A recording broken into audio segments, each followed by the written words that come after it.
अच्छा नहीं है। इसको काटेगा फिर छोटा हो जाएगा,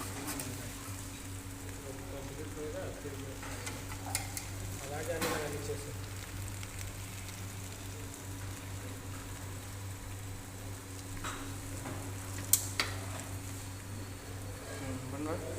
देखिए ये हमारा गार्निशिंग हो रहा है, बिरयानी लास्ट मोमेंट पे अभी पहुंचा है। आप लोग को भी बहुत अच्छा लग रहा होगा देखने में, खाने में भी और उससे भी अच्छा लगेगा।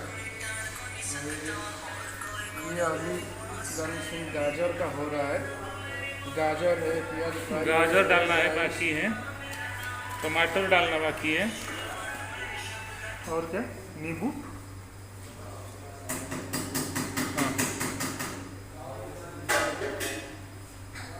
नहीं दुखा आप लोग देख सकते हो, ये अभी धनिया पत्ता डाल रहे हैं हम।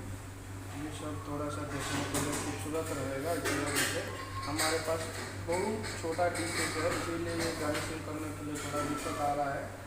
अभी पूरा चीज़ नहीं दिख रहा है इसमें, फिर भी हम लोग आप लोग के लिए बहुत कोशिश करके सजा रहे हैं, बहुत आराम से।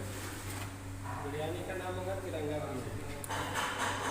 ये देखिए अभी ये टमाटर कट डाल रहे हैं अभी हम लोग। मेरा अभी टमाटर है, बहुत चीज़ है। इधर खीरा है, अपने पास छोड़ो खीरा छोड़ो, उधर सैलेड बना लो। चीज़ है। आलू क्या मसाला मछली खीरा नहीं चाहिए, छोड़ो। मछली जब चाहिए हाँ फिर अभी थोड़ा